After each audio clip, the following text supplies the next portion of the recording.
Job లేక ఇబ్బంది పడుతున్నారా? అయితే మెడికల్ కోడింగ్ మీకు మంచి ఆప్షన్. వెంటనే కాల్ చేసి కోర్సులో జాయిన్ అవ్వండి. నమస్తే రమగారు. నమస్తే జయ. రమగారు, 40స్లోకి వచ్చేసిన తర్వాత ఒక చిన్న చిన్న కన్ఫ్యూజన్స్ అండి.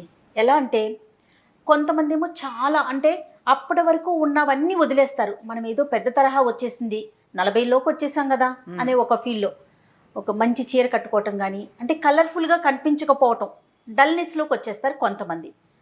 మరి కొంతమంది ఏమో సాధారణంగానే ఉంటారు. ఇంకా ఇప్పుడే మనం యంగ్ అనే ఒక ఫీల్, కొత్త కొత్త మార్పులు, వింత వింత పోకళ్ళకి పోతూ ఉంటారు. వీళ్ళు వాళ్ళని చూసినా వాళ్ళు వీళ్ళని చూసినా ఒక్కసారి జల్లుమంటుంది. ఇద్దరికి అలానే ఉంటుంది, సేమ్ ఫీల్.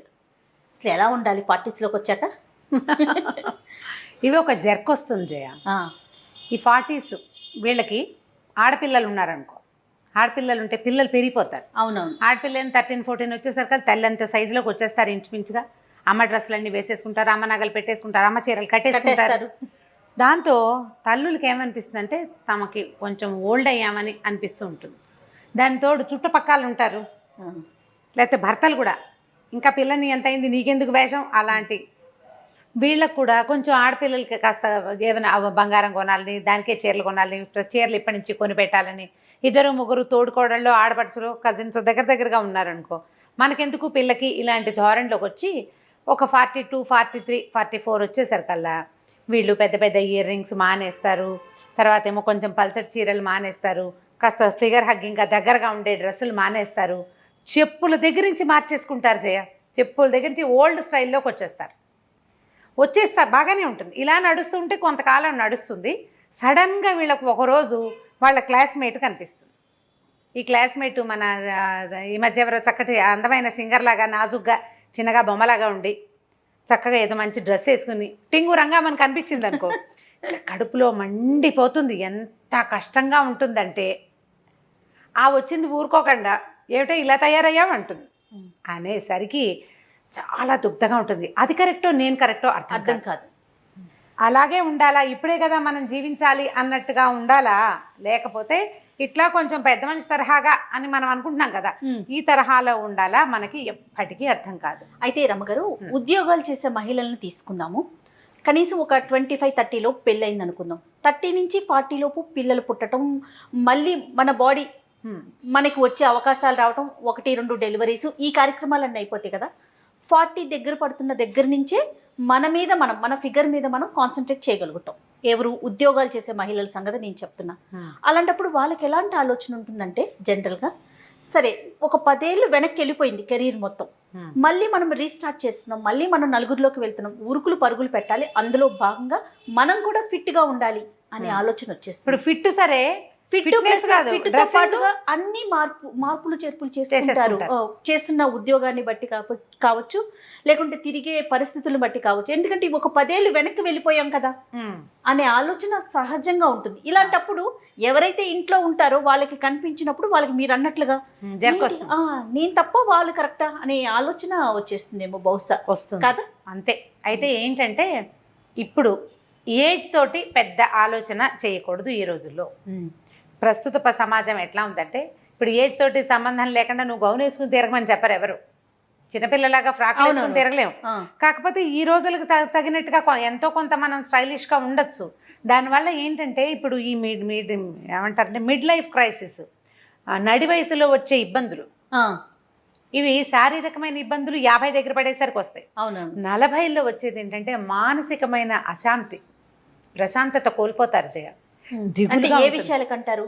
ఓల్డ్ ఏజ్ వచ్చేస్తుంది అనిపిస్తుంది కదా, వయసు పెరిగిపోతుంది, పీరియడ్స్కి సంబంధించిన ఇబ్బందులు వస్తాయి, దానికి తోడు ఈ షాక్ ఒకటి తగులుతూ ఉంటుంది. ఇది ఒక డ్రామా ఎప్పటికప్పుడు.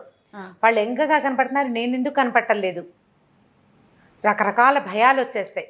జీవితం మీద, అస్తిత్వం మీదే రకరకాల భయాలు వచ్చేస్తాయి. ఈ భయాల్ని జయించండి. లాస్ట్ టైం చాలా రోజుల క్రితం మనం ఒక వీడియో చేసాం, నువ్వు లేవు, నేను ఒకదాన్ని చేశాను. కొత్తది ట్రై చేయండి, మార్పును తెచ్చుకోండి జీవితంలోకి, ఏదైనా చెయ్యాలనుంటే చేసేయండి అని. నేను జీన్స్ ప్యాంట్ వేసుకోనని ఒక ఆవిడ ఎవరో అడిగారు. వేసుకోండి, దాని మీదకి సరిపడా ఒక పెద్ద చొక్కా వేసుకోండి, మరీ మీ అమ్మాయి వేసుకుని షర్ట్ కాకుండా అని చెప్పేది. ఏదో ఒకటి చెప్పాలి. ఇప్పుడు ఏంటంటే మనం ఇలా షాక్కి గురయ్యేలాంటి పరిస్థితులు ఉన్నాయి ఇప్పటికీ కూడా. ఇప్పుడు ఎవరు అట్లా లేరు అని వస్తాయి మనకు కొన్ని కామెంట్లు, ఇప్పటికీ ఉన్నారు. అందుకని ఇప్పుడు 30sలో మనము మన పిల్లలతో సమానంగా వేసుకున్న బట్టల్ని 40sలో వేసుకోలేకపోతాం. ఫర్ ఎగ్జాంపుల్ నేను చెప్తా వినండి, నేనున్నాను, నా చుడిదార్ మా అమ్మాయి వేసేసుకుంటది ఇప్పుడా, ఫర్ ఎగ్జాంపుల్ చెప్తాను, గుడ్డది కాబట్టి సరిపోదు అనుకోండి. అదే 40sలో మేమిద్దరు షేర్ చేసుకోలేకపోతాం. నాకు ఒకలాంటి భావన వచ్చేస్తుంది, పిల్ల వేసుకునేది నేను వేసుకున్నా, లేదా నేను వేసుకునేది అది వేసుకుంటాను, చూసే వాళ్ళు ఏమనుకుంటారో అనే ఒక ఆలోచన రాదంటారా? మరి వస్తుంది. ఇప్పుడు పిల్ల వేసుకునేదంటే వీటికి కొంత కన్జర్వేటివ్ థింగ్స్ కొన్ని ఉంటాయి కదా జయ. పిల్లలు వేసుకునేదంటే జీన్స్, టీ షర్టు, భుజాల మీద ఎక్కడో ఇక్కడ ఓపెన్ ఉన్నవి, అవి పిల్లలు 20 ఏళ్ళ 18 ఏళ్ళ పిల్ల వేసుకుంటుంది. అది 39, 42 ఏళ్ళ ఆవిడ వేసుకోలేకపోతుంది. అవును. అంత కాకపోతే కొంచెం దానికి దగ్గరగా ఉండేలాంటిది ఇంకొకటి ఏదో ట్రై చేయొచ్చు కదా. Yes, correct. మనకు అనుగుణంగా మనం వేసుకోవచ్చు. ఇప్పుడు ఏంటంటే 45 రాగానే మీరు ఓల్డ్ అయిపోయినట్టు కాదు. 55 వస్తే కొంచెం పెద్దవాళ్ళు అన్నట్టు, ఓల్డ్ కాదు. 55 కూడా ఓల్డ్ కాదు జయ. ఇప్పుడు సినిమాటిక్గా మనం పేజ్ 3లో కనపడే వాళ్ళలాగా చేయలేకపోతాం. కానీ మీకు మీ మనసుకి తగినట్టుగా, వయసు అని చెప్పట్లేదు, మీ మనసుకి తగినట్టుగా మీకు భావాలు కనుక కొంచెం మామూలు భావాలు ఉంటే దానికి తగ్గట్టు ట్రై చేయండి. మీకు జర్క్ తగిలి ఎవరైనా షాక్ ఇచ్చి మీకు వాళ్ళలాగా మీరు చేస్తే ఓవర్ యాక్షన్ చేసినట్టు ఉంటుంది. అలా కాకుండా మీరు 30s నుంచి 40sకి ప్రయాణం చేసేటప్పుడు ప్రయాణాన్ని ఏజ్ దానంతట అది పోతుంది. మీరు ఈ డ్రెస్లో నుంచి ఒక ముతక చీరలోకి జంప్ అయిపోవద్దు, ఒకేసారి జంప్ అవ్వకండి, స్లోగా తీసుకురండి చేంజ్. పెద్ద పెద్ద ఇయర్ రింగ్స్ పెట్టుకోవటము, మెడలో ఏదైనా ట్రెండీగా 1-2 వస్తువులు వేసుకోవటము, గాజులు వేసుకోవటము, వేసుకోకపోవటము, చెప్పులు, అన్నీ కూడా. ఇప్పుడు నేను ఒక పెద్ద చీర బార్డర్ ఉన్న చీర కట్టుకుని పెద్ద బొట్టు పెట్టుకుని చెవులకి ఏవో దుద్దులు పెట్టుకుని వెళ్తే నాకు చూపించే చెప్పులు ఒక రకంగా ఉంటాయి. నేను కొంచెం సన్నటి చీర బాగా నైస్గా ఉన్న చీర కట్టుకుని వెళ్ళాను అనుకో, చెప్పులు వేరేవి చూపిస్తారు. మీరు చెప్పుల షాప్ దగ్గర నుంచి చూడండి, ప్రతి చోట అలాగే ఉంటుంది. మనల్ని బట్టే కదా వాళ్ళు, మనల్ని బట్టే కదా.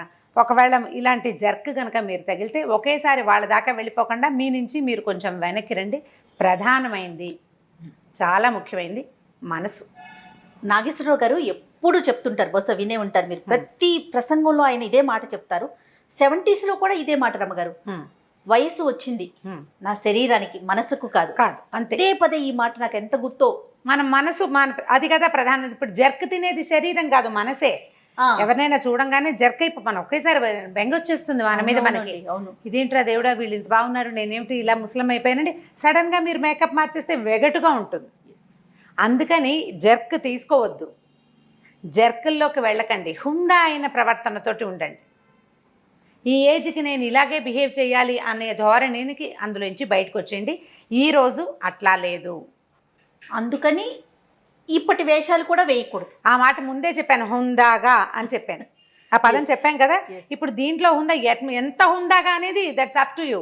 నీ యొక్క పరిస్థితి, నీ ఆర్థిక పరిస్థితి, నీ యొక్క సామాజికమైన పరిస్థితి, మనం తిరిగే మన సర్కిల్, మన ఫ్రెండ్స్, మన సర్కిల్. ప్రధానమైనది ఏంటంటే జయ, ఇదివరకటికి ఇప్పటికి తేడా ఎక్కడొచ్చిందంటే చెప్పనా, మనం అమీర్పేటలో ఉన్నాం అనుకుందాం. ఇదివరకటి అమీర్పేట ఒక రకం, అమీర్పేట నుంచి కొంచెం ముందుకెళ్తే ఈ ఎస్ఆర్ నగర్ మనం ముందుకెళ్ళామనుకో, సన్న కుకట్పల్లి అవి పాతగా మన చిన్నప్పటి ఊళ్ళలా కనపడేవి ఇది వరకు. ఇప్పుడు తర్వాత కాలంలో ఇంకో కుకట్పల్లి పెరిగిన తర్వాత కొంచెం చందానగర్, మియాపూర్ పాతగా ఉండేవి. ఇప్పుడు చందానగర్, మియాపూర్ కూడా పాతగా లేదు. ఎక్కడికక్కడ ప్రపంచం పెరిగిపోతూనే ఉంది. మనం రెగ్యులర్గా ఎవరితోటి కలుస్తామో అదే మన సర్కిల్. ఇప్పుడు ఎక్కడో ఊరవతల ఇల్లు కొనుక్కుని వెళ్తున్నాం, ఓ ఫ్లాట్ కొంటాం, అక్కడ 100 మంది ఉంటారు సమాజం, అదే మన సోషల్ సర్కిల్. అంతే. మన చుట్టాలు పల్లెటూరులో ఉన్న వాళ్ళు కాదు మన సర్కిల్. మన సర్కిల్ మనం రోజు ఎవరితోటి కలుస్తామో, ప్రతిరోజు గుడ్ మార్నింగో గుడ్ ఆఫ్టర్నూనో ఎవరికి చెప్తామో, ఎవరితోటి చెప్పించుకుంటామో, అది మన సమాజంగా ఈ రోజున ఉన్నది. ఇప్పుడు మనం అక్కడ షాపుల్లోకి వెళ్తాం, అక్కడ హోటల్స్కి వెళ్తాం, అక్కడే మన పిల్లలు స్కూళ్ళకి వెళ్తారు, అక్కడి నుంచే కాలేజీలకు వెళ్తారు. అదే కదా మన సమాజం.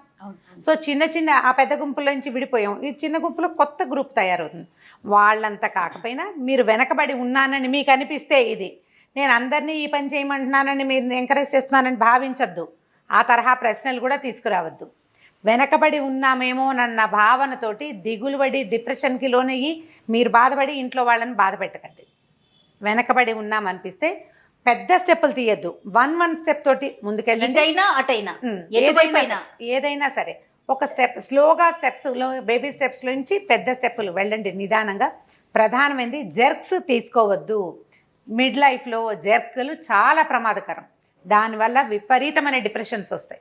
ఉమ్. ఈ వచ్చే మిడ్ లైఫ్లో వచ్చేటువంటి డిప్రెషన్స్ హార్మోనల్ ఇంబ్యాలెన్స్కి కారణం. ప్రధాన కారణం అవుతాయి. ఒకటి హెయిర్ లాస్, ఇంకా తొందరగా ఏజింగ్లోకి వెళ్ళిపోతారు, వయసును ఇంకా పెంచేసుకుంటారు మీరు. కాబట్టి ఆ పరిస్థితుల్లోకి వెళ్ళబోకండి. జర్క్ తినకుండా ఉండాలంటే ఏం చేయాలో చూడండి. తప్పకుండా. అంతే. నమస్తే రమ్య గారు. నమస్తే జయ.